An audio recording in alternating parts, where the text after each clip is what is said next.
Block office ঘেরাও করে ডেপুটেশনকে কেন্দ্র করে বাম কর্মী সমর্থকদের সাথে পুলিশ কর্মীদের তুমুল ধস্তাধস্তি। ব্যারিকেড ভেঙে ফেলার চেষ্টাকে কেন্দ্র করে ব্যাপক উত্তেজনার পরিস্থিতি তৈরি হলো মালদার মানিকচক ব্লক অফিসের মূল গেটে। অবশেষে বিশাল পুলিশ বাহিনীর হস্তক্ষেপে পরিস্থিতি নিয়ন্ত্রণে আসে এবং একটি প্রতিনিধি দল ব্লক অফিসের কাছে ডেপুটেশনের স্মারকলিপি প্রদান করে। এসআইআর নিয়ে সঠিক কাজের দাবি, বৈধ ভোটারদের কোনোভাবেই বাদ না দেওয়া, বিএলওদের নিরপেক্ষতার সাথে কাজ করা, মানুষ হয়রানি আতঙ্কিত যাতে না হয় তার জন্য প্রশাসনকে ব্যবস্থা নেওয়া, পাশাপাশি নদীর ভাঙনে ভূতনির ভূমিহীন মানুষদের পুনর্বাসনের ব্যবস্থা করার দাবি দেওয়াকে কেন্দ্র করে মানিকচক ব্লক বামফ্রন্ট নেতৃত্বের তরফে বিক্ষোভ ডেপুটেশন কর্মসূচি গ্রহণ করা হলো। এই কর্মসূচির নেতৃত্ব ছিলেন সিটুর জেলার সম্পাদক দেবজ্যোতি সিনহা সহ বামফ্রন্টের বিভিন্ন শাখা সংগঠনের কয়েকশো নেতা কর্মীরা।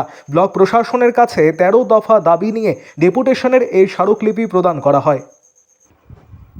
আরও আপডেট থাকতে আমাদের ভিডিও শেয়ার ও ফেসবুক পেজটিকে লাইক করে ফলো করে দিন।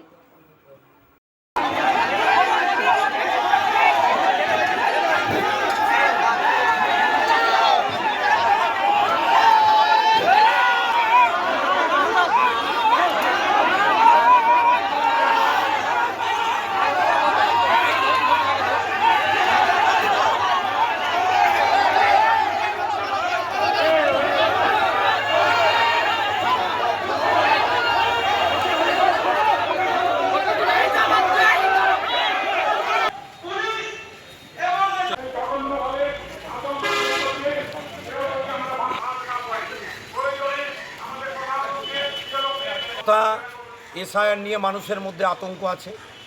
নির্বাচন কমিশনের প্রতিনিধি হিসাবে বিডিও সাহেব আরও তাঁর দায়িত্ব এই ভয়ভীতি কাটানো, স্বচ্ছ ভোটার তালিকা করতে হবে এবং যে মৃত ভোটারের নাম বাদ দিতে হবে, যারা স্থানান্তরিত হয়েছেন তাদের বিষয়টা দেখতে হবে এবং যারা যে ভুয়ো ভোটার, আমরা তো ভাবিনি যে এই যে ভুয়ো ভোটারের নামের তালিকা এইখানে আছে, যে গ্রামীণ এলাকায় ভুয়ো ভোটার হয়, এগুলো তৃণমূল করেছে।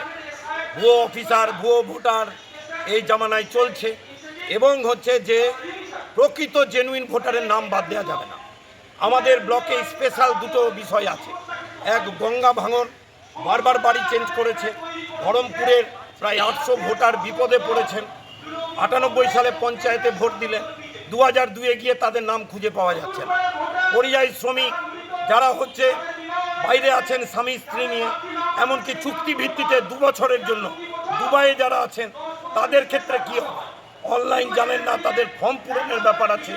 ফলে বিএলওদের সিরিয়াসলি কোনো নাম বাদ দেওয়ার আগে সেই ভূমিকা নিতে হবে এবং আমাদের বিএলএরা অতন্দ্র প্রহরীর মতো থাকবে।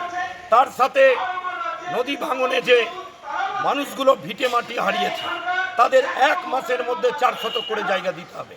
আমরা বলছি বিকল্প জায়গা নূরপুরে সেন্ট্রাল গভর্নমেন্টের 52 বিঘা আছে, পঞ্চুটোলায় ভেজ জমি আছে, ওই বাঁধের গোড়ায় জমি দিয়ে 44 জনকে ডেকে এসডিও ছবি তুলবে, এটা হতে দেব না। ফলে মানুষকে দিতে হবে, লক গেট তৈরি করতে হবে।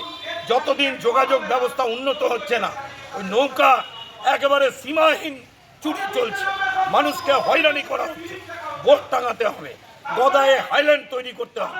শীতকালে কৃষকদের ফসল ফ্রিতে দিতে হবে। 12.5 কুইন্টাল করে গমের বীজ এই পঞ্চায়েত সমিতির তৃণমূলের মেম্বাররা বিক্রি করে দিল। আমরা বলেছিলাম বিডিও সাহেবকে, নামের তালিকা এডিএ অফিসে টাকা আজকে টাঙানো হয় না, শীত বস্ত্র দিতে হবে। এই সমস্ত বিষয় নিয়ে আমরা স্মারকলিপি যাচ্ছি, বিডিওর কাছে আমরা স্মারকলিপি জমা দেব।